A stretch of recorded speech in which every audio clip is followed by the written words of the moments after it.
Hello everyone, मैं राहुल मुनीम आप सबका स्वागत करता हूँ। लास्ट वीडियो में हमने रेजोनेंस स्टार्ट कर दिया था और टाइप्स ऑफ रेजोनेंस भी हमने पढ़ लिए थे। आज हम पढ़ेंगे एप्लीकेशन ऑफ रेजोनेंस। तो चलिए शुरू करते हैं। फर्स्ट एप्लीकेशन है स्टेबिलिटी ऑफ इंटरमीडिएट्स। अब देखिए, कई बार ऐसा होगा कि कुछ चीज़ को एक्सप्लेन करने के लिए आपको अलग अलग इफेक्ट काम में लेने होंगे। जैसे मान लीजिए कि आपको मैंने स्टेबिलिटी ऑफ इंटरमीडिएट्स जो हैं वो इंडक्टिव इफेक्ट से भी समझा रखे हैं। ठीक है, तो यहाँ पर कब इंडक्टिव इफेक्ट काम में लेना है, कब रेजोनेंस लेना है, ये जैसे जैसे हम पढ़ेंगे, प्रैक्टिस करेंगे, आपके क्लियर हो जाएगा।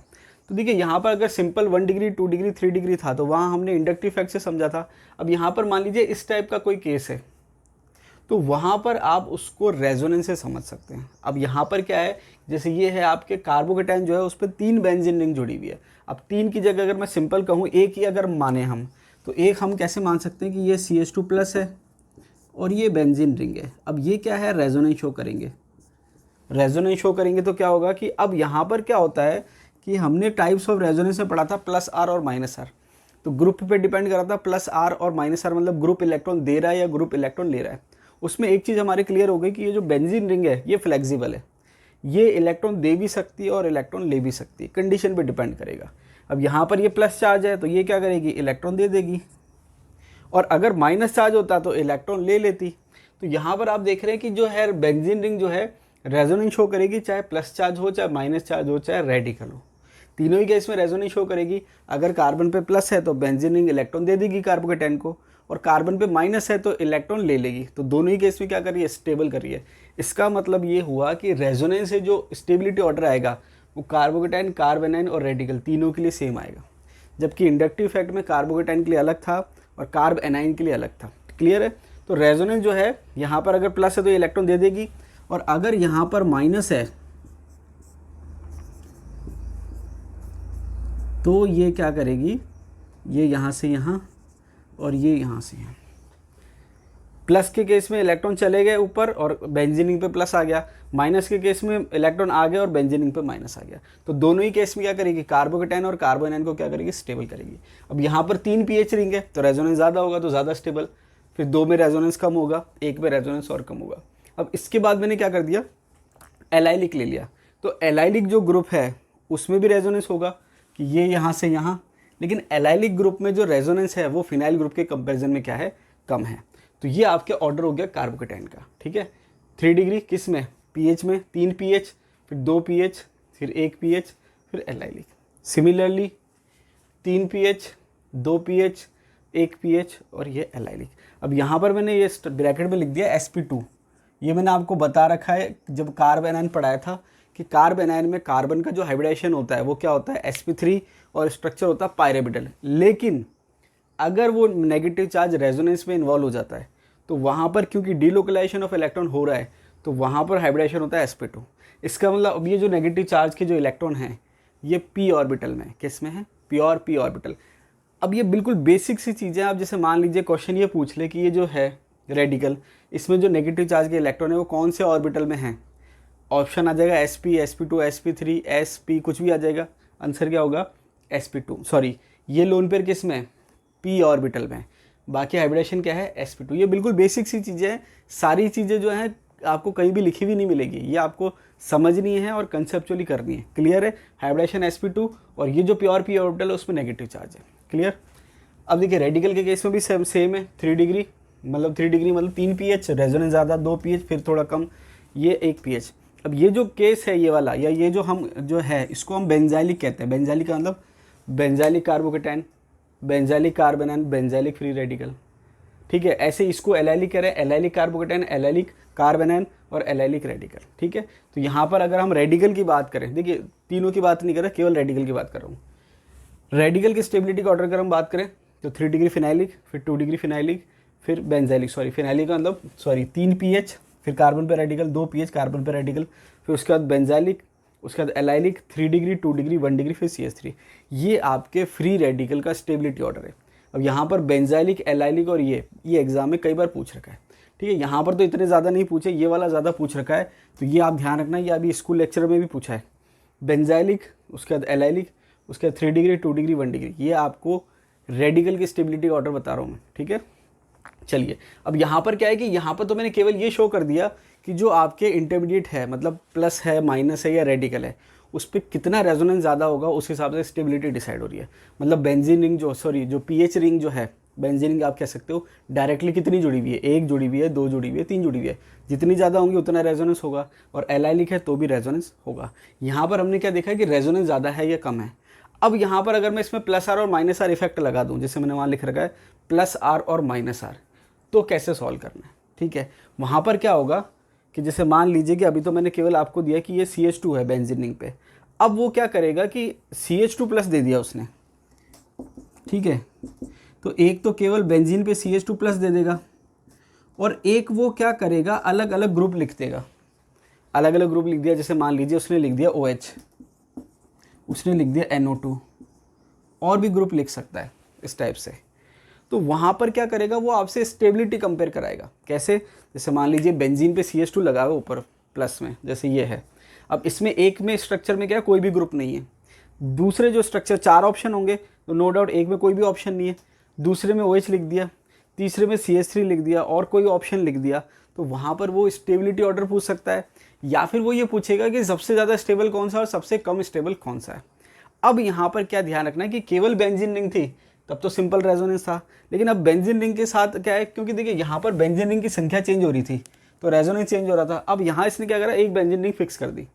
अब किसी में कोई भी ग्रुप नहीं है और किसी में अलग अलग ग्रुप है, तो वहाँ पर आपको ध्यान क्या रखना है कि कार्बोकेटाइन की बात करें अगर हम प्लस की, किसकी बात करें, प्लस की। अब अगर आप देखिए कि अगर हम कार्बोकेटाइन की स्टेबिलिटी ऑर्डर इंडक्टिव इफेक्ट से निकालते थे तो कैसे निकालते थे कि प्लस आई, अगर कोई ग्रुप प्लस आई ग्रुप का अगर मान लीजिए कोई ग्रुप है जो प्लस आई इफेक्ट लगा रहा है, तो प्लस आई मतलब इलेक्ट्रॉन देने का काम कर रहा है, तो प्लस जो है उसकी इंटेंसिटी क्या हो रही है, कम हो रही है, मतलब स्टेबिलिटी बढ़ रही है। वैसे यहाँ पर अब ये काम करेगा। रेजोनेंस अगर मान लीजिए प्लस आर है, प्लस आर जो इफेक्ट है वो कार्बोकेटाइन को क्या करेगा, स्टेबल करेगा। स्टेबल या स्टेबिलिटी को क्या करेगा, स्टेबिलिटी बढ़ाने का काम करेगा। और वहीं पर अगर माइनस आर है, मतलब वो इलेक्ट्रॉन ले रहा है, तो वो स्टेबिलिटी को घटाने का काम करेगा। समझ आई बात। अब जैसे मान लीजिए कि एक तो सिंपल ये है, कोई ग्रुप नहीं है, एक में मान लीजिए OH ग्रुप है, एक में मान लीजिए NO2 ग्रुप है। तो अब वहाँ पर आपको पता है, ये मैं आपको पढ़ा चुका हूँ कि ये जो ग्रुप है ये प्लस आर लगाता है और ये जो ग्रुप है ये माइनस आर लगाता है। तो अब आप यह देखेंगे कि यह तो कोई इफेक्ट नहीं है, मतलब ये तो सिंपल रेजोनेंस है। अब यहाँ पर OH प्लस आर लगा रहा है, वो स्टेबिलिटी को बढ़ा रहा है इसकी तुलना में, और ये माइनस आर लगा रहा है, वो स्टेबिलिटी को कम कर रहा है इसकी तुलना में। तो अगर मैं 3 ऑप्शन दूँ, एक में ये, एक में OH यहाँ पर लगा दिया मैंने, और एक में NO2 लगा दिया, तो सबसे ज़्यादा स्टेबल कौन सा होगा, ये वाला, क्योंकि स्टेबिलिटी को बढ़ा रहा है। उसके बाद सबसे कम स्टेबल कौन सा, ये वाला, क्योंकि स्टेबिलिटी को क्या कर रहा है, कम कर रहा है। अब यहाँ पर स्टार लगा के एक पॉइंट ये आप ध्यान रखना, ये जो पॉइंट है ये बहुत इंपॉर्टेंट पॉइंट है अपने आप में। क्या पॉइंट है कि अब आपने क्या कर लिया, इंडक्टिव इफेक्ट भी पढ़ लिया, आपने रेजोनेंस इफेक्ट भी पढ़ लिया। तो यहाँ पर क्या है कि अगर कोई ग्रुप ऐसा है कि जो माइनस आर भी लगा रहा है और माइनस आई भी लगा रहा है, तो कोई दिक्कत ही नहीं है। जैसे मान लीजिए NO2 ग्रुप लिखा मैंने, NO2 ग्रुप जो है वो माइनस आई लगाता है और माइनस आर लगाता है, तो दोनों क्या कर रहे हैं, इलेक्ट्रॉन लेने का काम कर रहे हैं, तो कोई कन्फ्यूज़न नहीं है। लेकिन अगर मैं OH ग्रुप की कहूँ तो OH ग्रुप क्या कर रहा है, प्लस आर लगा रहा है, मतलब रेजोनेंस से क्या कर रहा है, इलेक्ट्रॉन देने का काम कर रहा है। लेकिन अगर मैं इंडक्टिव इफेक्ट देखूंगा तो ये माइनस आई लगाएगा। तो हमेशा आपको ध्यान रखना है कि आंसर रेजोनेंस से ही निकालना है। अगर दोनों के आंसर सेम आ रहे हैं तो कोई दिक्कत ही नहीं है। अगर इंडक्टिव इफेक्ट और रेजोनेंस का आंसर डिफरेंट आ रहा है तो आपको ध्यान रखना है कि हमेशा आंसर किससे निकालना है, रेजोनेंस से, क्योंकि डोमिनेंट कौन करता है, रेजोनेंस। मतलब रेजोनेंस इफेक्ट क्या है, डोमिनेटिंग इफेक्ट है कंपेयर टू किसके, इंडक्टिव इफेक्ट के। अब एक्सेप्शन भी ध्यान रखना, resonance effect dominate over inductive effect. मतलब अब आप देखेंगे कि OH ग्रुप अगर आप लगाते हैं तो अब आप क्या सोचेंगे कि OH ग्रुप क्या कर रहा है, माइनस आई लगा रहा है, और रेजोनेंस में क्या लगा रहा है, प्लस आर। मतलब एक इफेक्ट से इलेक्ट्रॉन दे रहा है, एक इलेक्ट्रिक इफेक्ट से इलेक्ट्रॉन ले रहा है। तो ओवरऑल रिजल्ट क्या है, यहाँ पर रेजोनेंस डोमिनेटिंग है, मतलब ज़्यादा तो क्या कर रहा है, इलेक्ट्रॉन दे रहा है। तो यहाँ पर इलेक्ट्रॉन देगा तो स्टेबिलिटी को बढ़ाएगा। ये आपको हमेशा ध्यान रखना है कि रेजोनेंस से आंसर निकालना है, अगर इंडक्टिव इफेक्ट और रेजोनेंस दोनों लग रहे हैं। अगर रेजोनेंस नहीं लग रहा तो इंडक्टिव इफेक्ट से लगाना है।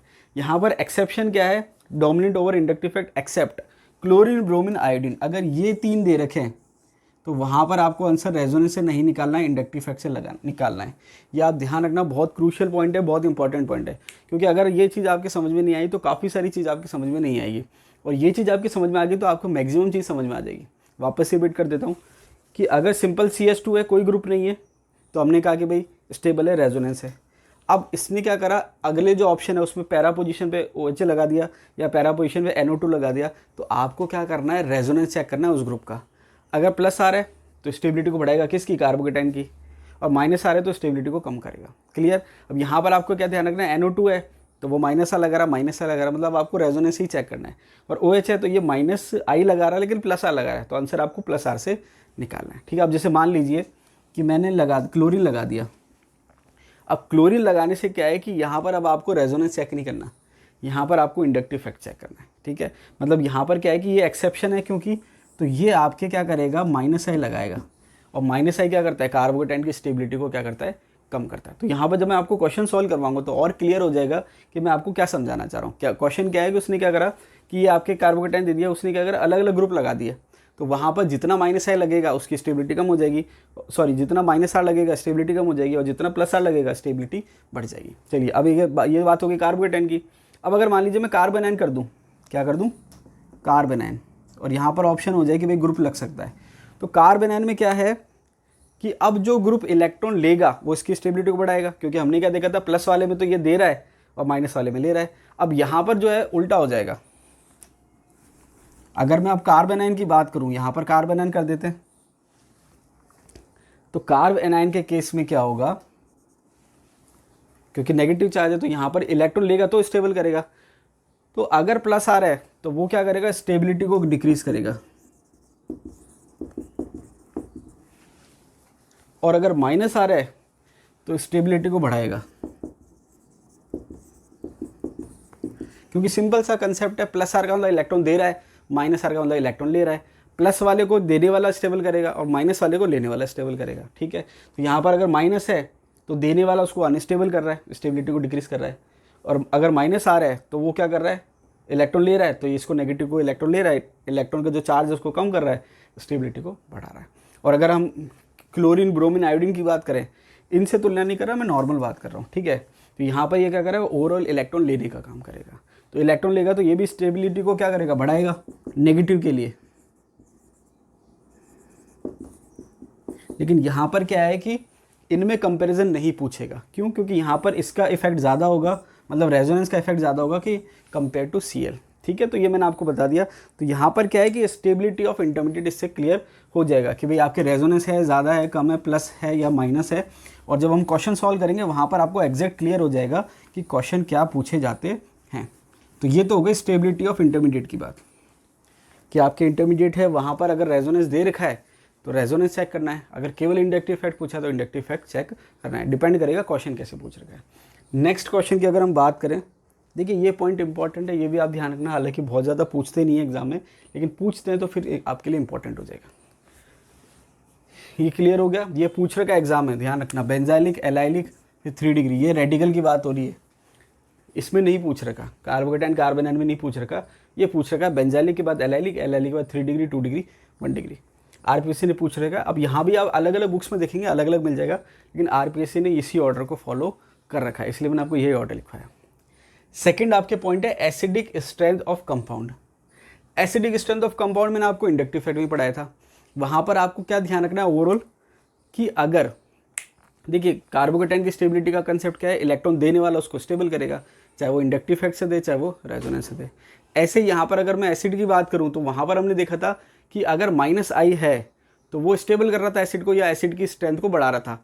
वैसे यहाँ पर अगर माइनस आर होगा तो वो एसिड की स्ट्रेंथ को क्या करेगा, बढ़ाने का काम करेगा। वहाँ पर प्लस आई था, एसिड की स्ट्रेंथ को कम कर रहा था, यहाँ पर प्लस आर होगा तो वो क्या करेगा, एसिड की स्ट्रेंथ को कम करने का काम करेगा। एसिडिक स्ट्रेंथ ऑफ कंपाउंड में वो 2 तरीके से पूछ सकता है, या तो कार्बोक्सिलिक एसिड के लिए पूछ सकता है या वो फिनॉल के लिए पूछ सकता है।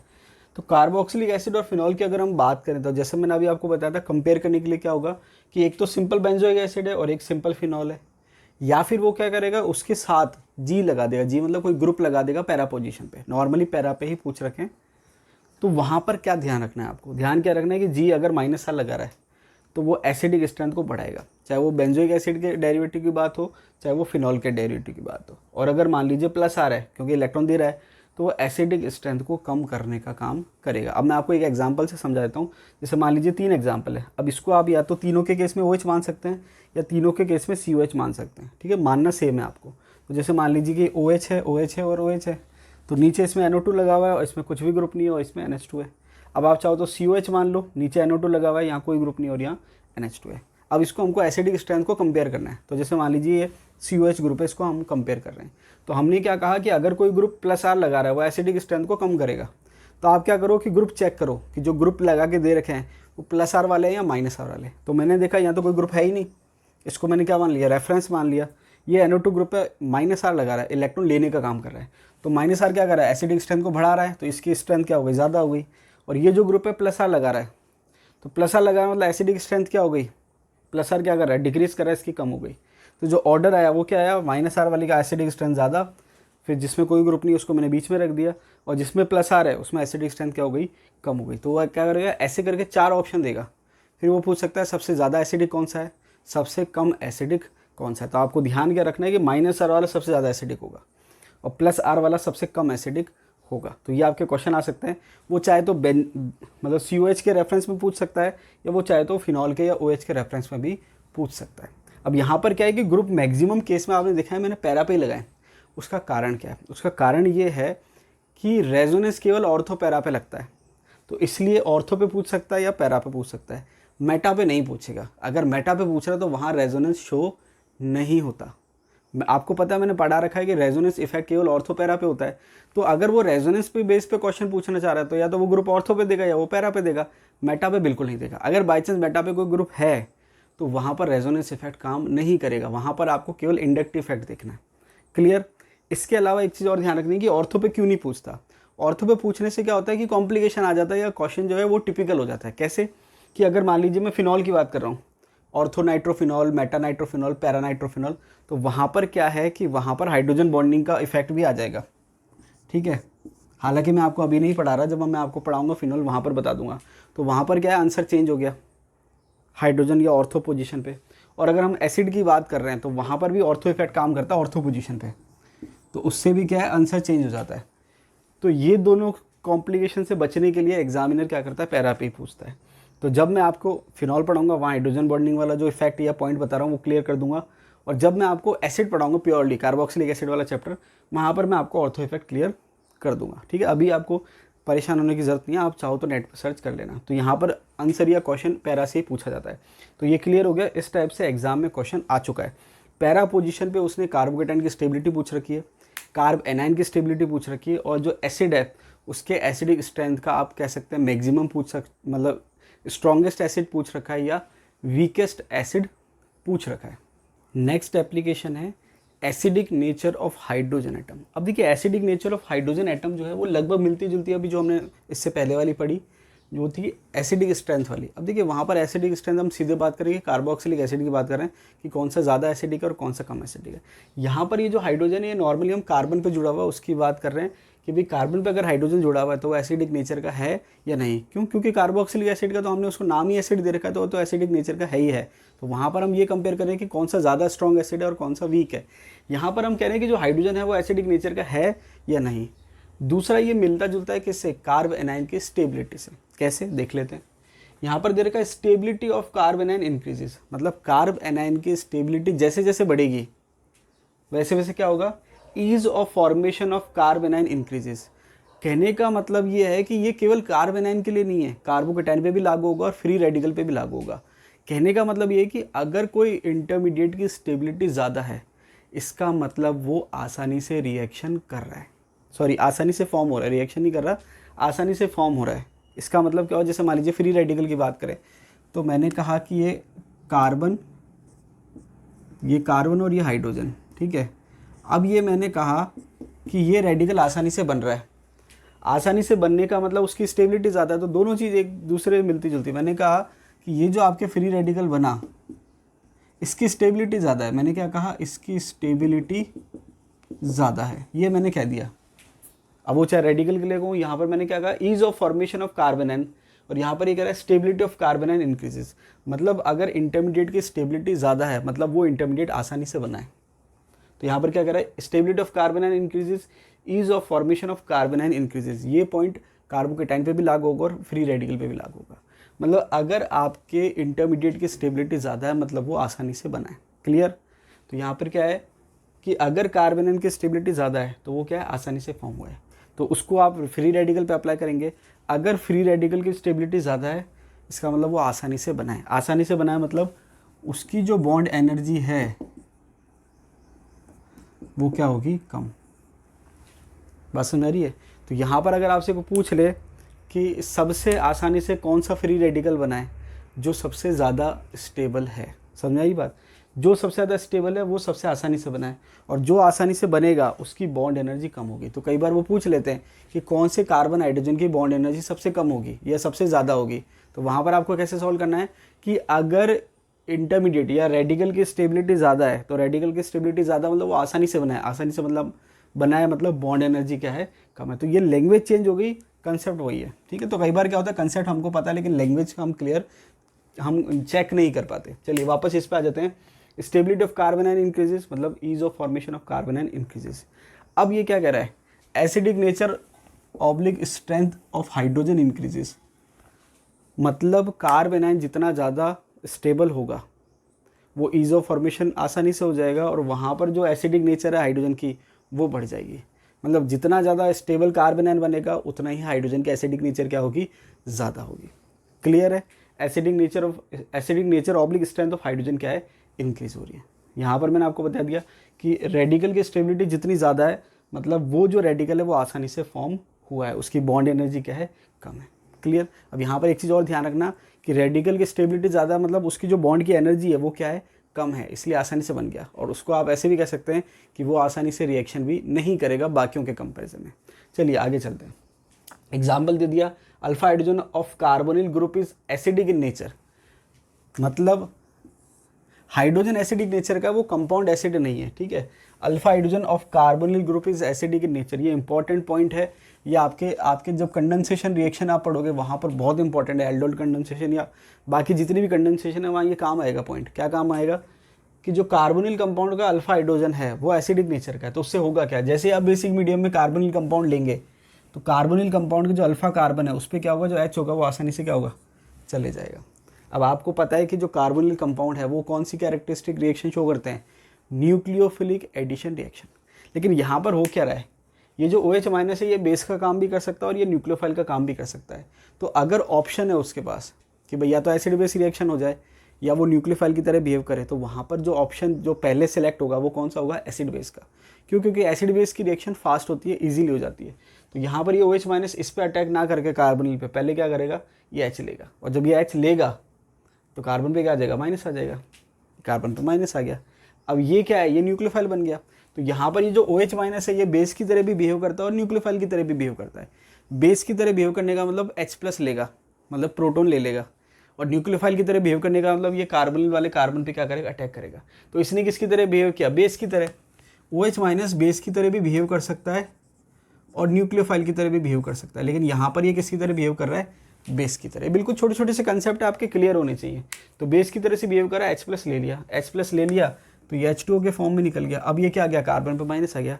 ये कार्बन आगे न्यूक्लियोफाइल की तरह बिहेव करता है, ठीक है। कंडेंसेशन रिएक्शन जब आप पढ़ोगे, एल्डोल कंडेंसेशन, वहाँ पर आप देखोगे तो ये जो नेगेटिव चार्ज है ये न्यूक्लियोफाइल की तरह बिहेव करता है। अब यहाँ पर ही क्या है, रेजोनेंस में है, तो ये नेगेटिव यहाँ, ये इलेक्ट्रॉन यहाँ से यहाँ और ये इलेक्ट्रॉन यहाँ से यहाँ रेजोनेंस में है। तो यहाँ पर ये जो नेगेटिव चार्ज है ये स्टेबल है। क्यों? क्योंकि कार्बोनिल ग्रुप के कॉन्जुगेशन में और रेजोनेंस शो कर रहा है, इस वजह से कार्बन आयन आसानी से बन गया। तो देखिए यहाँ जो ये पॉइंट लिखा हुआ है ये सारी चीज़ समझ में आ गई। Stability of carbon ion increases, मतलब ये जो कार्बन आयन है इसकी स्टेबिलिटी बढ़ रही है। क्यों? रेजोनेंस की वजह से। तो उससे क्या है, ease of formation of carbon ion, उसकी वजह से आसानी से कार्बन आयन फॉर्म हो गया। और उसकी वजह से क्या होगा, acidic nature oblique strength of hydrogen increase, इस वजह से ये जो हाइड्रोजन है उसकी एसिडिक नेचर क्या हो गई, बढ़ गई। सारे पॉइंट मिलते जुलते हैं। अगर कार्बन आयन स्टेबल होगा, अब यहाँ पर हम पॉइंट रेजोनेंस का ले रहे हैं तो मैंने रेजोनेंस का एग्जांपल ले लिया। अगर कार्बन आयन स्टेबल है बिकॉज ऑफ रेजोनेंस, तो वो कार्बन आयन आसानी से बनेगा, ease of formation of carbon ion, और आसानी से बन गया मतलब वो जो H है वो एसिडिक नेचर का है, मतलब उसकी एसिडिक नेचर क्या है, ज़्यादा है। चलिए इसके अलावा दूसरा एग्जांपल ले लिए। यहाँ पर इस H को हम कंपेयर कर रहे हैं, तो अगर आपसे वो कह दे कि भाई ये H है, 3 एग्जाम्पल लेती है कि भाई ये H है। अब आपको बताने कि ये जो H है इनमें एसिडिक नेचर का ऑर्डर क्या होगा या एसिडिक स्ट्रेंथ का ऑर्डर क्या होगा, या कौन सा हाइड्रोजन ज़्यादा एसिडिक है और कौन सा कम एसिडिक है। तो आपको क्या करना है कि जो कार्बन है ज़्यादा स्टेबल है वो वाला जो हाइड्रोजन है वो ज़्यादा एसिडिक है। तो आप क्या करो, सब में H निकाल दो, फिर जो कार्बन आयन बना ये बेंजाइलिक बन गया, ये एलाइलिक बन गया और ये सिंपल 1 डिग्री एल्काइल वाला हो गया। तो यहाँ पर आप देखेंगे बेंजाइलिक जो है वो ज़्यादा स्टेबल है, रेजोनेंस है, उसके बाद एलाइलिक और उसके बाद ये। तो जो कार्बेनाइन की स्टेबिलिटी का ऑर्डर है वही क्या हो जाएगा, इसकी एसिडिक नेचर का ऑर्डर हो जाएगा। क्लियर, ये आपका क्या हो जाएगा, एसिडिक नेचर का ऑर्डर हो जाएगा। अगर मान लीजिए कि यहाँ पर वो पूछता कि कौन से कार्बन हाइड्रोजन की बॉन्ड एनर्जी जो है सबसे कम है, अब वहाँ पर जब उसने बॉन्ड एनर्जी डाल दिया तो वो कार्बेनाइन की बात नहीं कर रहा, वो फ्री रेडिकल की बात कर रहा है। तो बॉन्ड एनर्जी डाल दिया तो अब आप इसको कैसे देखेंगे कि ये फ्री रेडिकल आपने बनाया, ये फ्री रेडिकल बनाया और ये फ्री रेडिकल बनाया। सबसे ज़्यादा स्टेबल कौन सा फ्री रेडिकल है, हुआ ये वाला। तो जो फ्री रेडिकल ज़्यादा स्टेबल है उसकी बॉन्ड एनर्जी कम होगी, मतलब ऑर्डर उल्टा हो जाएगा। क्या हो जाएगा, ऑर्डर उल्टा हो जाएगा। तो इस टाइप से भी क्वेश्चन पूछ रखे हैं। तो जब हम क्वेश्चन सॉल्व करेंगे प्रीवियस ईयर के तो वहाँ पर और कंसेप्ट क्लियर हमारे हो जाएंगे। आगे देते हैं, ये हो गया आपके एसिडिक नेचर का। इसके बाद अगर हम बात करें, अब देखिए यहाँ पर सेम चीज़ वो आ जाएगी। जैसे मान लीजिए मैंने ये दे दिया, इसमें CH3 ग्रुप है बेंजीन पे, इसको मैंने ऐसे कह दिया ये H है और ये बेंजीन है। अब वो ऐसे भी कर सकता है कि एक तो ये दे दे सिंपल टॉल्यूइन और एक वो क्या करे पैरा पोजीशन लगा दे, NO2 लगा दिया, OH लगा दिया, फिर पूछे। तो बात वही होगी, जो कार्बन की स्टेबिलिटी का ऑर्डर होगा वही उसकी एसिडिक नेचर का ऑर्डर होगा। तो वहाँ पर आप देख लेंगे कि -R लग रहा है या +R लग रहा है। क्वेश्चन वो कैसे भी पूछ सकते हैं, क्यों, क्योंकि डायरेक्ट माइनस वाली स्टेबिलिटी का ऑर्डर पूछ रखा है। जैसे मान लीजिए CH2 माइनस है, उसकी स्टेबिलिटी का ऑर्डर पूछ रखा है अलग अलग ग्रुप लगा के।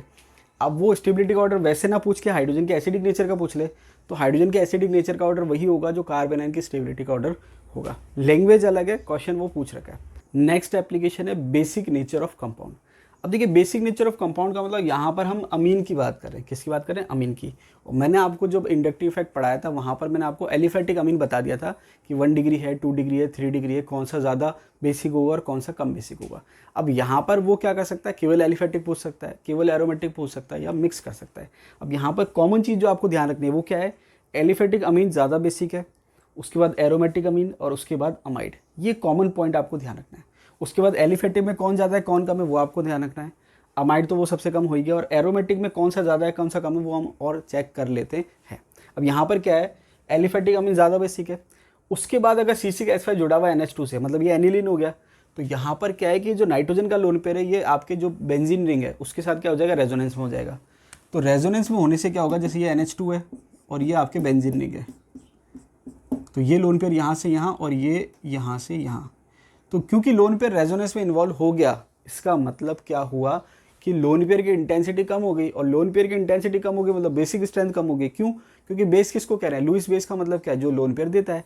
अब लोन पेयर की इंटेंसिटी कम हो गई, अवेलेबल ही कम हो गया, तो फिर वहाँ पर बेसिक स्ट्रेंथ क्या हो जाएगी, कम हो जाएगी। तो यहाँ पर क्या हुआ, ये जो pH है, या जो इसको आप C6H5 लिख सकते हो, या इसको आप चाहो तो pH लिख सकते हो, या आप चाहो तो इसको AR लिख सकते हो। तो यहाँ पर इसने क्या करा, इसके लोन पेयर ले लिए। इससे क्या होगा, इसकी जो लोन पेयर की अवेलेबिलिटी थी वो कम हो गई, और अवेलेबिलिटी कम हो गई उससे क्या हो गया, इसकी बेसिक नेचर क्या हो गई, एलिफेटिक की तुलना में कम हो गई। अब यहाँ पर 2 बेंजीन रिंग हो गई तो रेजोनेंस ज़्यादा हो गया, ये और कम बेसिक है। 3 हो गई तो ये और कम बेसिक हो जाएगा। क्लियर। तो यहाँ पर हमने क्या देखा कि जितना रेजोनेंस बढ़ रहा है उतना उसका बेसिक स्ट्रेंथ क्या हो रहा है, कम हो रहा है। एक तो क्वेश्चन ये बन सकता है।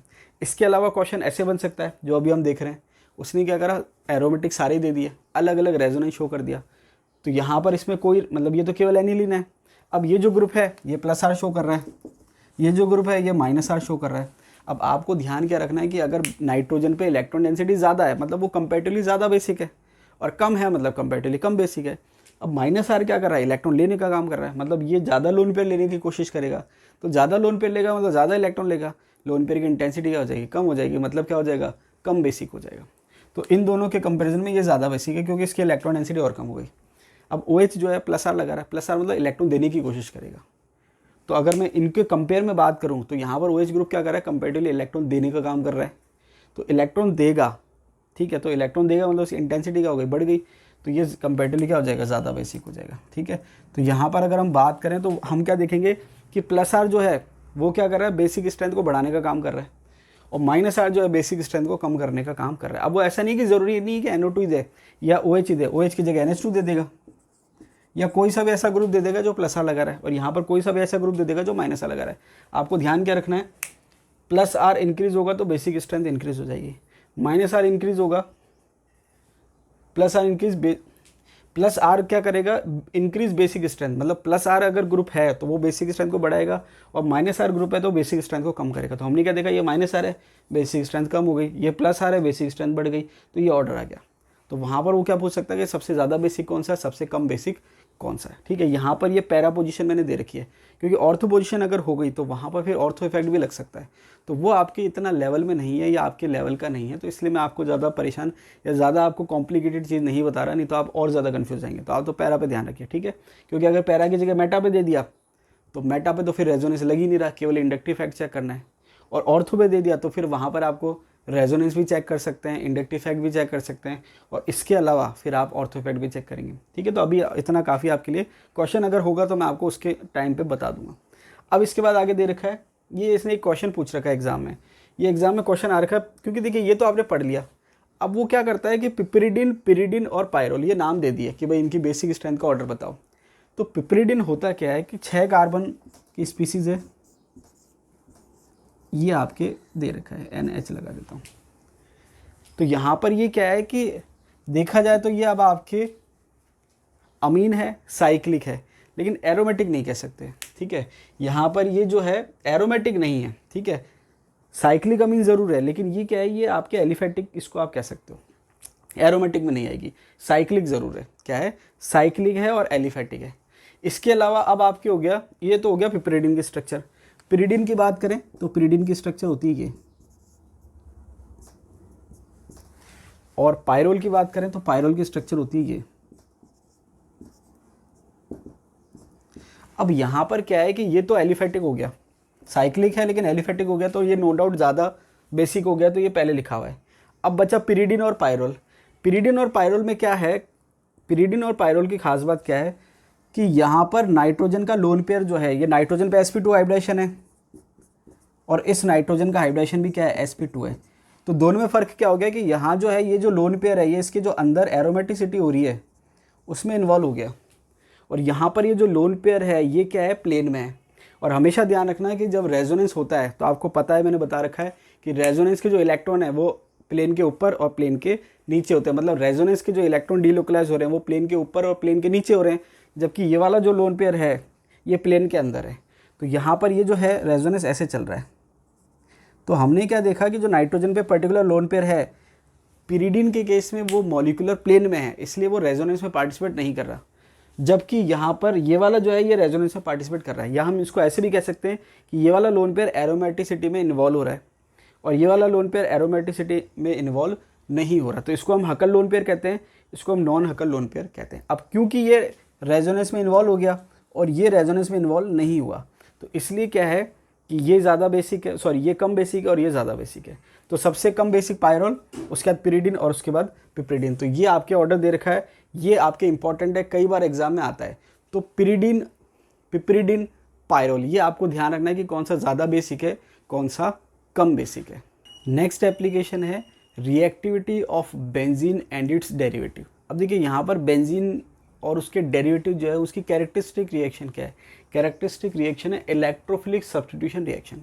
तो एक चीज़ तो क्लियर होगी कि यहाँ पर जो अटैकिंग स्पीसीज़ है, जो रिएजेंट है वो क्या है, इलेक्ट्रोफाइल। और मैंने आपको पढ़ा रखा है कि इलेक्ट्रोफाइल का मतलब है इलेक्ट्रॉन लविंग स्पीसीज, मतलब इलेक्ट्रोफाइल पे पॉजिटिव चार्ज होता है नॉर्मली, या इलेक्ट्रॉन डेफिशिएंट स्पीसीज होती है, और वो कहाँ अटैक करती है, जहाँ पर इलेक्ट्रॉन डेंसिटी क्या होती है, ज़्यादा होती है। इसका मतलब जहाँ इलेक्ट्रॉन डेंसिटी ज़्यादा होगी इलेक्ट्रोफाइल आसानी से अटैक करेगा, आसानी से अटैक करेगा मतलब रिएक्टिविटी क्या है, ज़्यादा। तो अब यहाँ पर हम चेक कर रहे हैं कि दो तरह का रेजोनेंस है, प्लस आर और माइनस आर। तो इसको मैं नीचे के एग्जाम्पल से क्लियर कर देता हूँ। ये OH ग्रुप है, ये क्या शो कर रहा है, प्लस आर। तो प्लस आर जब ये शो कर रहा है तो ये बेंजीन रिंग को इलेक्ट्रॉन दे रहा है, तो बेंजीन रिंग पे क्या आ गया, माइनस चार्ज। और जब माइनस आर कोई ग्रुप, अगर कोई ग्रुप माइनस आर शो कर रहा है इफेक्ट, तो वो क्या कर रहा है, बेंजीन रिंग से इलेक्ट्रॉन ले रहा है, तो रिंग पे क्या आ गया, प्लस चार्ज। अब आपने क्या देखा, बेंजीन है जिसकी रिंग पे हम अगर देखें तो कोई प्लस माइनस नहीं है। अगर प्लस आ रहा है तो बेंजीन रिंग पे माइनस आ गया, और माइनस आ रहा है तो बेंजीन रिंग पे प्लस आ गया। तो अब आप खुद सोचिए कि इलेक्ट्रोफाइल कहाँ अटैक करना पसंद करेगा, न्यूट्रल मतलब जहाँ कोई चार्ज नहीं है, प्लस पे या माइनस पे। तो अगर हम बेंजीन का कंपेयर पे देखें तो एक में कोई चार्ज नहीं है बेंजीन पे, एक पे प्लस और एक पे माइनस है, इलेक्ट्रोफाइल कहाँ आसानी से अटैक करेगा। तो आप खुद जानते हैं कि प्लस कहाँ आसानी से अटैक करेगा, जहाँ माइनस चार्ज होगा। तो अब आप देखेंगे जहाँ माइनस चार्ज है, मतलब माइनस चार्ज पे वो आसानी से अटैक कर रहा है, मतलब कि जो ग्रुप प्लस आर शो कर रहे हैं वो क्या कर रहे हैं, बेंजीन की रिएक्टिविटी को बढ़ा रहे हैं, और जो माइनस आर शो कर रहे हैं वो क्या कर रहे हैं, प्लस आ गया। अब प्लस तो क्या करेगा, उल्टा रिपेल करेगा कि भाई अटैक ही मत करो। तो हमने क्या देखा कि जो रिएक्टिविटी ऑर्डर है वो क्या है कि अगर कोई ग्रुप प्लस आर शो कर रहा है तो उसकी रिएक्टिविटी ज़्यादा है कंपेयर टू बेंजीन, और अगर कोई ग्रुप माइनस आर शो कर रहा है तो उसकी रिएक्टिविटी कम है कंपेयर टू बेंजीन। तो रिएक्टिविटी ऑर्डर क्या हो गया, प्लस आर की सबसे ज़्यादा रिएक्टिविटी, उसके बाद बेंजीन की, और उसके बाद माइनस आर की। तो ये आपको ध्यान रखना है। तो ये आपके रीजनिंग में काम आता है। किस में काम आता है, रीजनिंग में। तो यहाँ पर आप देखेंगे कि इलेक्ट्रोफिलिक सब्स्टिट्यूशन रिएक्शन शो करती है बेंजीन और उसके डेरिवेटिव। तो कई बार पूछ लेते हैं कि इनमें सबसे ज़्यादा रिएक्टिव कौन सा है और इनमें सबसे कम रिएक्टिव कौन सा है। तो ध्यान क्या रखना है, प्लस आर वाले ज़्यादा रिएक्टिव, माइनस आर वाले कम रिएक्टिव। तो यहाँ पर लिखा हुआ है plus R increase reactivity of benzene, minus R decrease reactivity of benzene. Clear है। अब ये आपको बताने की जरूरत नहीं है कि कौन से ग्रुप प्लस आर शो कर रहे हैं और कौन से ग्रुप माइनस आर शो कर रहे हैं। अब यहाँ पर आपको ध्यान क्या रखना है कि आपको इंडक्टिव इफेक्ट चेक नहीं करना है यहाँ पर। जैसे मान लीजिए OH है, अब आप कहेंगे कि सर OH का तो माइनस आई है, OR है इसका माइनस आई है, NH2 इसका माइनस आई है। अगर आपको रेजोनेंस और इंडक्टिव इफेक्ट दोनों दे रखा है तो आपको रेजोनेंस से आंसर निकालना है, इंडक्टिव इफेक्ट चेक करने की जरूरत नहीं है। ठीक है, यहाँ पर इंडक्टिव इफेक्ट लगाने की जरूरत नहीं है। क्यों? क्योंकि इंडक्टिव इफेक्ट लगाओगे आंसर अलग आ जाएगा। कैसे? OH है, आप कहोगे माइनस आई है तो इलेक्ट्रॉन ले रहा है बेंजीन से, डेंसिटी क्या हो गई, कम। आपको ध्यान रखना है रेजोनेंस डोमिनेंट होता है इंडक्टिव इफेक्ट से। वापस से बात, एक्सेप्शन, क्लोरीन, ब्रोमीन, आयोडीन, ये एक्सेप्शन है। तो अगर क्लोरीन दे रखा है, क्या दे रखा है, क्लोरीन, तो यहाँ पर क्या है कि आपको ओवरऑल जो देखना है कि इलेक्ट्रॉन दिए या लिए। तो क्लोरीन क्या लगाता है, नो डाउट प्लस आर लगाता है। क्यों? क्योंकि लोन पेयर दे देगा, ये क्या करेगा, लोन पेयर दे देगा। लेकिन जितने ये रेजोनेंस से इलेक्ट्रॉन दे रहा है उससे ज़्यादा किससे ले रहा है, माइनस आई से। तो यहाँ पर क्या होता है, मैक्सिमम केस में रेजोनेंस डोमिनेट होता है, माइनस आई डोमिनेट नहीं होता। लेकिन इस केस में क्या है, क्लोरीन, ब्रोमीन, आयोडीन के केस में कि माइनस आई डोमिनेंट है किससे, रेजोनेंस से। मतलब ओवरऑल अगर हम कहते हैं कि भाई एक हाथ से इलेक्ट्रॉन दिए और एक हाथ से इलेक्ट्रॉन लिए, तो नॉर्मली क्या है, रेजोनेंस वाला हाथ डोमिनेंट है। लेकिन क्लोरीन, ब्रोमीन, आयोडीन के केस में क्या है, इंडक्टिव इफेक्ट वाला हाथ डोमिनेंट है। इसका मतलब क्या हुआ, रेजोनेंस से दिए लेकिन कम दिए, और इंडक्टिव इफेक्ट से ज़्यादा ले लिया, मतलब 10 दिए और 20 ले लिए। तो ओवरऑल क्लोरीन, ब्रोमीन, आयोडीन क्या कर रहा है, इलेक्ट्रॉन लेने का काम कर रहा है। तो ये लेस रिएक्टिव है बेंजीन की तुलना में, ये आपको ध्यान रखना है। क्लियर? तो ये प्लस आर माइनस आर हो गया। एक्सेप्शन बता दिया, क्लोरीन, ब्रोमीन, आयोडीन या हेलो बेंजीन आप कॉमनली कह सकते हो। हेलो बेंजीन की रिएक्टिविटी बेंजीन की तुलना में कम होती है बिकॉज ऑफ माइनस आई, क्योंकि यहाँ पर रेजोनेंस डोमिनेंट नहीं है, माइनस आई डोमिनेंट है। क्लियर? एक तो हो गई एप्लीकेशन ये कि भाई कौन सा ज़्यादा रिएक्टिव है, कौन सा कम रिएक्टिव है। दूसरी एप्लीकेशन क्या है कि वो डायरेक्टिंग इफेक्ट पूछता है कि भाई आपके, मान लीजिए कि अब देखिए केवल बेंजीन की रिएक्शन की बात करें तो बेंजीन में तो इलेक्ट्रोफाइल कहीं भी अटैक करे एक ही बात है, क्योंकि सारी पोजीशन सेम है। लेकिन अगर कोई आपने ग्रुप लगा दिया, अब सारी पोजीशन सेम नहीं है। यहाँ पर आप देखेंगे कि ये जो पोजीशन है ये ऑर्थो पोजीशन है, ये मेटा है और ये पैरा है। तो अगर बेंजीन है तो सारी पोजीशन सेम है, कोई प्रॉब्लम नहीं है। लेकिन अगर कोई ग्रुप है तो वहाँ पर क्वेश्चन ये आता है कि भाई ग्रुप अटैक कर रहा है, ठीक है भाई, ये तो हमने देख लिया कि रिएक्टिविटी किसकी ज़्यादा है, मतलब ये जल्दी रिएक्ट करेगा, फिर ये थोड़ा कम और ये बाद में रिएक्ट करेगा। चलो रिएक्ट तो कर ही रहा है, लेकिन अब रिएक्शन जब कर रहा है तो ग्रुप कहाँ अटैक कर रहा है, कौन सी पोजीशन पर अटैक कर रहा है, ये भी पूछ लेते हैं, कई बार पूछते हैं। तो आपको ध्यान क्या रखना है, सीधा सा कि जो प्लस आर है वो ऑर्थो पैरा पे अटैक करेगा। मतलब अगर कोई ग्रुप है प्लस आर तो वहाँ पर रिएजेंट या इलेक्ट्रोफाइल कहाँ अटैक करेगा, ऑर्थो पैरा पे। इसका मतलब ये ऑर्थो पैरा डायरेक्टिंग है। और अगर कोई ग्रुप माइनस आर शो कर रहा है तो वहाँ पर जो इलेक्ट्रोफाइल है वो कहाँ अटैक करेगा, मेटा पे। तो इसका मतलब वो क्या है, मेटा डायरेक्टिंग है। तो प्लस आर वाले ग्रुप ऑर्थो पैरा डायरेक्टिंग और माइनस आर वाले ग्रुप मेटा डायरेक्टिंग। कैसे? ये आपके OH प्लस आर लगा रहा है तो आपने क्या देखा, आपको पता है कि रेजोनेंस केवल ऑर्थो पैरा पे लगता है, मतलब जो भी चार्ज आ रहा है वो ऑर्थो और पैरा पे आ रहा है। तो प्लस आर की वजह से माइनस चार्ज आ रहा है, कहाँ पर आ गया, ऑर्थो पे और पैरा पे, वापस से ऑर्थो पे आ जाएगा। तो अब आपने देखा प्लस आर की वजह से माइनस चार्ज आ रहा है ऑर्थो पैरा पे, तो इलेक्ट्रोफाइल आसानी से कहाँ अटैक करेगा, दो पोजीशन है, या तो माइनस या न्यूट्रल। मेटा पे कोई चार्ज नहीं आ रहा, तो इलेक्ट्रोफाइल जो प्लस है वो कहाँ अटैक करेगा, माइनस पे, और माइनस कहाँ आ रहा है, ऑर्थो पैरा पे। इसका मतलब प्लस आर में इलेक्ट्रोफाइल कहाँ अटैक करता है, ऑर्थो पैरा पे। मतलब कि अगर प्लस आर ग्रुप है तो वो ऑर्थो पैरा डायरेक्टिंग है, मतलब इलेक्ट्रोफाइल कहाँ अटैक करेगा, ऑर्थो पैरा पे। और अगर ग्रुप माइनस आर है तो माइनस आर मतलब तो इलेक्ट्रॉन ले रहा है, तो इस पर क्या आ गया, पॉजिटिव। अब इलेक्ट्रोफाइल के पास भाई ऑप्शन क्या है, अटैक तो करना ही है उसको। तो ऑप्शन क्या है कि एक तो प्लस पे अटैक करे और एक न्यूट्रल पे अटैक करे।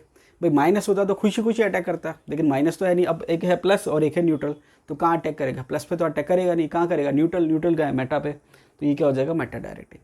अब यहाँ पर ऐसा नहीं है कि अटैक नहीं करेगा, अटैक करेगा, लेकिन रिएक्टिविटी क्या है, कम है। तो दो अलग अलग चीज़ें हैं।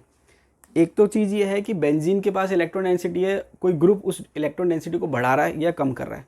बढ़ा रहा है तो एक्टिवेटिंग और घटा रहा है तो डीएक्टिवेटिंग। ठीक है, मतलब अगर बढ़ा रहा है तो उसकी एक्टिविटी ज़्यादा, रिएक्टिविटी ज़्यादा, और घटा रहा है तो उसकी रिएक्टिविटी कम। अब इसके बाद हमने क्या करा कि भाई चलो ओवरऑल इलेक्ट्रॉन बढ़ाए या घटाए वो हमें मतलब नहीं है, हम क्या देख रहे हैं कि जो बेंजीन की जो पोजीशन है बेंजीन डेरिवेटिव पे, वहाँ पर हर पोजीशन पे अगर हम इलेक्ट्रॉन को चेक करें तो डिस्ट्रीब्यूशन क्या है, तो आप देखेंगे कि यहाँ पर ऑर्थो पैरा पे इलेक्ट्रॉन डिस्ट्रीब्यूशन ज़्यादा है मेटा के कंपेरिजन में। यहाँ पे हम देखेंगे कि ऑर्थो पैरा पे इलेक्ट्रॉन डिस्ट्रीब्यूशन कम है क्योंकि प्लस चार्ज आ रहा है मेटा के कंपेरिजन। तो यहाँ पर कौन सी पोजीशन पे इलेक्ट्रॉन डेंसिटी ज़्यादा है, मेटा पे, तो ये क्या अटैक करेगा, मेटा पे। क्लियर। तो यहाँ पर प्लस आर वाले ऑर्थो पैरा और माइनस आर वाले मेटा। अब यहाँ पर ध्यान ये रखना है कि अगर क्लोरोबेंजीन की बात करें तो ये देखा जाए तो लगाता तो प्लस आ रही है, तो रिंग पे माइनस आ जाता है, लेकिन होता क्या है कि माइनस आई से ले लेता है।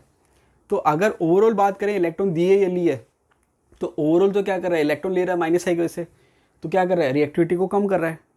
लेकिन अगर मैं बात करूं कि चलो ओवरऑल इलेक्ट्रॉन लिए दिए उसको भूल जाओ, अगर ओवरऑल बेंजीन की जो पोजीशन है उस पर चार्ज हम देखेंगे तो हम देखेंगे माइनस चार्ज ऑर्थो पैरा पे आएगा और मेटा पे कोई चार्ज नहीं आएगा।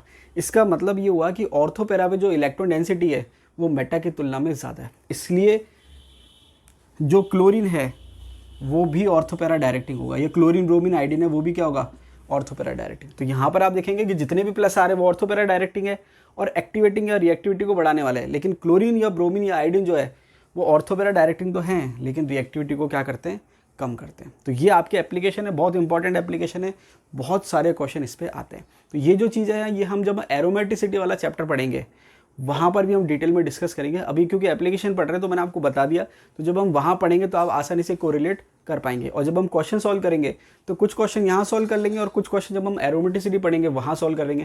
तो इससे क्या होगा कि हमारा रिवीजन ज़्यादा होगा। अगर मान लीजिए मैं आपको यहाँ नहीं पढ़ाता, केवल एरोमेटिसिटी में पढ़ाता, तो आप एक ही बार पढ़ते। अब मैंने आपको यहाँ भी पढ़ा दिया, मैं वहाँ भी पढ़ाऊँगा, तो वहाँ पर क्या है कि आपका 2 बार हो जाएगा, तो रिवीजन भी हो जाएगा और कंसेप्ट भी आपके क्या हो जाएंगे, क्लियर। तो अगर मान लीजिए इससे रिलेटेड कोई एप्लीकेशन भी है तो वो भी क्या है, आप आसानी से समझ पाएंगे।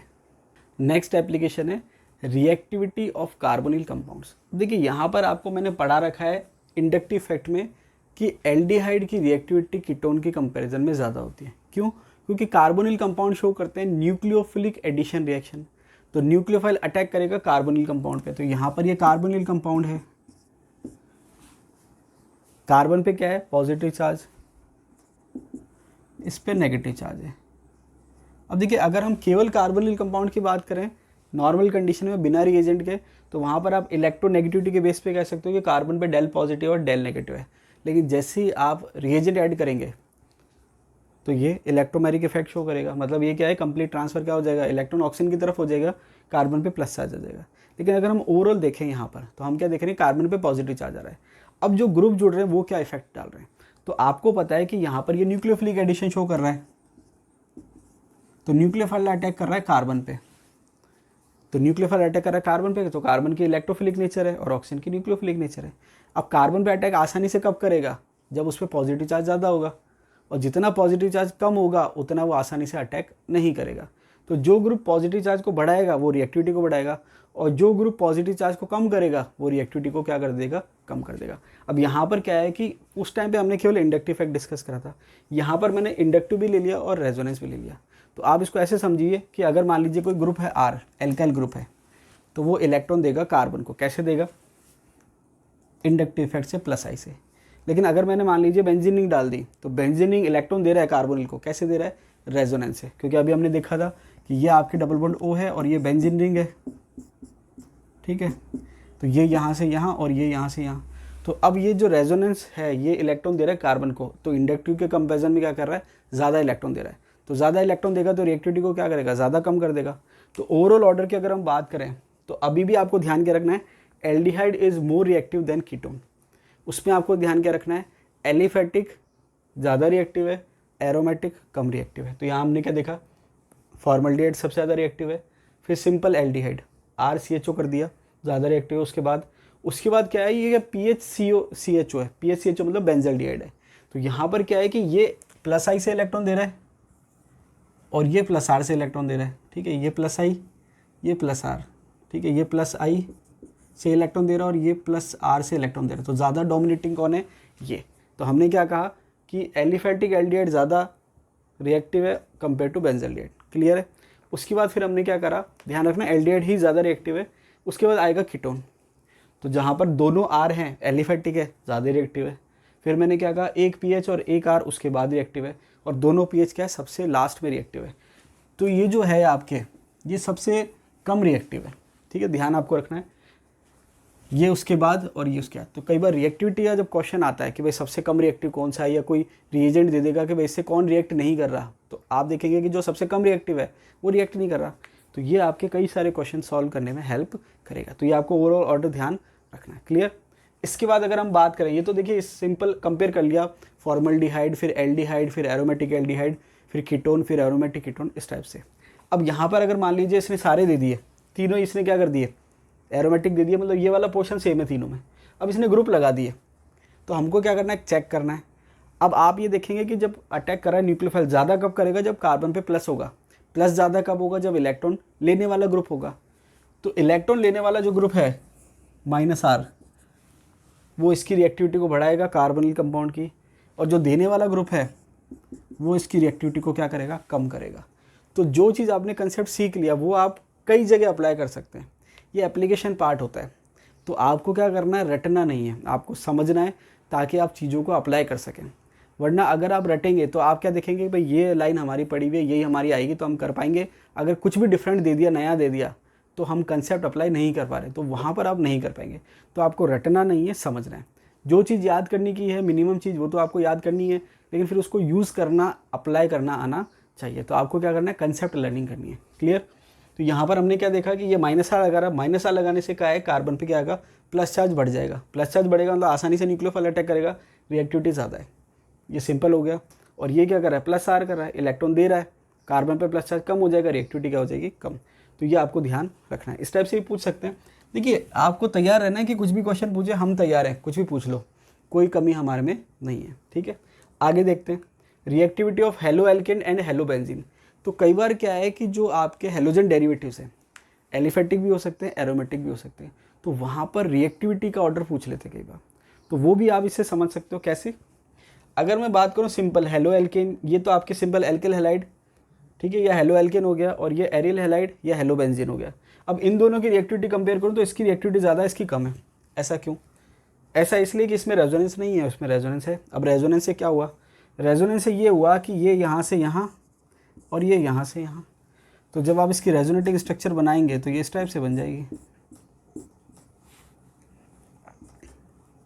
अब ध्यान ये रखना है कि अब हम कौन सी रिएक्शन की बात कर रहे हैं। देखिए अभी हमने क्या बात करी थी, जो हमने बात करी थी ना कि क्लोरोबेंजीन है, तो वहाँ पर हम इलेक्ट्रोफिलिक सब्स्टिट्यूशन रिएक्शन की बात कर रहे थे कि भाई क्लोरोबेंजीन जो है उसकी रिएक्टिविटी क्या है, कम है बेंजीन की तुलना में। ठीक है, और यहाँ पर अब जब जो हम बात कर रहे हैं वो हम बात कर रहे हैं न्यूक्लियोफिलिक सब्स्टिट्यूशन की। जो हम कंपैरिजन कर रहे हैं वो किस में कर रहे हैं, न्यूक्लियोफिलिक सब्स्टिट्यूशन में। ध्यान रखना, कन्फ्यूज होने की ज़रूरत नहीं है। तो अब ये जो मैं बता रहा हूँ ये न्यूक्लियोफिलिक सब्स्टिट्यूशन के पॉइंट ऑफ व्यू से बता रहा हूँ। तो न्यूक्लियोफिलिक सब्स्टिट्यूशन में क्या होगा कि जो अटैक होगा वो न्यूक्लियोफाइल करेगा। और अभी जो हम बात कर रहे थे थोड़ी देर पहले बेंजीन और उसकी डेरिवेटिव की, वहाँ इलेक्ट्रोफिलिक सब्स्टिट्यूशन था। तो इलेक्ट्रोफिलिक सब्स्टिट्यूशन अगर मैं बात करूँ, क्लोरो बेंजीन है मान लीजिए, और इलेक्ट्रोफिलिक सब्स्टिट्यूशन की बात करूँ तो H+ निकलेगा और इलेक्ट्रोफाइल आ जाएगा। न्यूक्लियोफिलिक सब्स्टिट्यूशन क्या होगा कि ये इप्सो पोजीशन पर अटैक होगा, ये इप्सो पोजीशन पर अटैक होगा और ये Cl बाहर हो जाएगा। इसकी बात कर रहे हैं हम। तो इससे एक चीज़ आपको क्या क्लियर होगी कि हेलो बेंजीन जो है क्या है, हेलो बेंजीन जो है वो दोनों तरह की रिएक्शन शो कर सकता है। इलेक्ट्रोफिलिक सब्स्टिट्यूशन भी शो कर सकता है, न्यूक्लियोफिलिक सब्स्टिट्यूशन भी शो कर सकता है, डिपेंडिंग ऑन कंडीशन। अब यहाँ पर अगर हम बात करें, देखिए कॉमन इलेक्ट्रोफिलिक सब्स्टिट्यूशन ही है, न्यूक्लियोफिलिक सब्स्टिट्यूशन की बात हो रही है। तो अब क्या है कि न्यूक्लियोफाइल अटैक करेगा कार्बन पे और हेलोजन निकल जाएगा। तो जैसे न्यूक्लियोफाइल ने इस पर अटैक करा और ये हेलोजन बाहर हो गया, ये न्यूक्लियोफाइल आ गया। अब यहाँ पर क्या है कि ये डबल बॉन्ड कैरेक्टर आ गया यहाँ पर। अब जब न्यूक्लियोफाइल अटैक करेगा तो ये डबल बॉन्ड कैरेक्टर की वजह से बॉन्ड हो गया स्ट्रॉन्ग। ये मैंने आपको पढ़ा रखा है कि सिंगल बॉन्ड कंपेरेटिवली वीक होता है डबल बॉन्ड की तुलना में, मतलब डबल बॉन्ड ज़्यादा स्ट्रॉन्ग है सिंगल बॉन्ड की तुलना में। तो सिंगल बॉन्ड को तोड़ना आसान है, डबल बॉन्ड को तोड़ना इतना आसान नहीं है। तो डबल बॉन्ड कैरेक्टर की वजह से ये बॉन्ड स्ट्रॉन्ग हो गया, बॉन्ड स्ट्रॉन्ग हो गया मतलब आसानी से नहीं टूटेगा, मतलब इसकी रिएक्टिविटी क्या हो गई, कम। तो एक तो आपको ये समझ में आ गया कि एल्किल हैलाइड जो है, एलिफेटिक आप कह सकते हो, उसके कंपेरिजन में एरोमेटिक की रिएक्टिविटी क्या है, कम है। एक तो ये चीज़ ये क्लियर हो गई। अब ये हमने किससे समझी, रेजोनेंस से। सेम कंसेप्ट यहाँ लग रहा है। कैसे, ये आपके है एलिल हैलाइड और ये आपके विनाइल हैलाइड। ये मैं आपको ग्रुप पढ़ा चुका हूँ, CH2 डबल बॉन्ड CH2। ये आपके एलिल ग्रुप है और ये विनाइल ग्रुप है। अब वो पूछेगा कि भाई एलिल में और विनाइल में रिएक्टिविटी ज़्यादा किसकी और कम किसकी है। इसको आप ऐसे समझो कि यहाँ पर सेम कंसेप्ट आ गया, ये डबल बॉन्ड यहाँ से यहाँ, ये लोन पेयर यहाँ से यहाँ और ये यहाँ से यहाँ। तो लोन पेयर की वजह से क्या हो गया, कार्बन और हेलोजन में डबल बॉन्ड कैरेक्टर आ गया, रिएक्टिविटी कम हो गई। इसके केस में क्या होगा कि जैसे मान लीजिए मैंने ये इलेक्ट्रॉन लेके निकल गया, तो इस पर आ गया प्लस चार्ज, और एलाइलिक कार्बोकेटाइन क्योंकि रेजोनेंस शो करेगा इसलिए वो क्या है, ज़्यादा स्टेबल है, तो इसकी रिएक्टिविटी क्या हो जाएगी, ज़्यादा हो जाएगी। एलिल हैलाइड की रिएक्टिविटी ज़्यादा है, क्यों, क्योंकि इससे जो कार्बोकेटाइन बन रहा है वो रेजोनेंस से स्टेबल है, और यहाँ पर ये halogen direct double bond character की वजह से क्या हो गया, इसकी रिएक्टिविटी कम हो गई। सेम चीज सेम कंसेप्ट यहाँ लगेगा। यहाँ पर ये बेंजिल हैलाइड है और ये हेलो बेंजीन है, नाम से क्लियर होना चाहिए, बेंजिल हैलाइड और हेलो बेंजीन दोनों में फ़र्क है। बेंजिल हैलाइड की स्ट्रक्चर ये है और हेलो बेंजीन की स्ट्रक्चर ये है। यहाँ पर क्या होगा, ये इलेक्ट्रॉन लेके निकलेगा, कार्बोकेटाइन यहाँ आ जाएगा, इसकी रेजोनेंस की वजह से स्टेबिलिटी है, इसकी रिएक्टिविटी ज़्यादा हो जाएगी, जबकि ये डबल बॉन्ड कैरेक्टर आ जाएंगे। तो यहाँ पर आपको रिएक्टिविटी देखनी है कि किसकी रिएक्टिविटी ज़्यादा है किसकी कम है, तो अलग अलग केस में अलग अलग रीज़न आएगा। तो यहाँ पर रेजोनेंस की वजह से जहाँ जहाँ आपके रिएक्टिविटी बढ़ रही है और कम हो रही है वो दोनों मैंने आपको बता दिया। इस केस में रिएक्टिविटी कम हो रही है और इस केस में रिएक्टिविटी बढ़ रही है। तो ये सारी एप्लीकेशन है रेजोनेंस की। तो यहाँ पर आप जहाँ जहाँ जो भी टॉपिक पढ़ेंगे वहाँ सारी चीज़ें रिपीट होगी। जैसे मान लीजिए हेलो बेंजीन पढ़ेंगे, वहाँ ये सारे कंसेप्ट रिपीट होंगे, या हम एरोमेटिसिटी पढ़ेंगे या बेंजीन की रिएक्शन पढ़ेंगे, इलेक्ट्रोफिलिक सब्स्टिट्यूशन, तो वहाँ सारे पॉइंट रिपीट होंगे। तो यहाँ पर हमने एप्लीकेशन पढ़ ली बेसिकली, और जितनी भी टॉपिक्स हम आगे पढ़ेंगे वो सारी चीज़ क्या होगी, रिपीट होगी। तो अभी के लिए इतना ही, मिलते हैं अगले वीडियो में, तब तक के लिए धन्यवाद।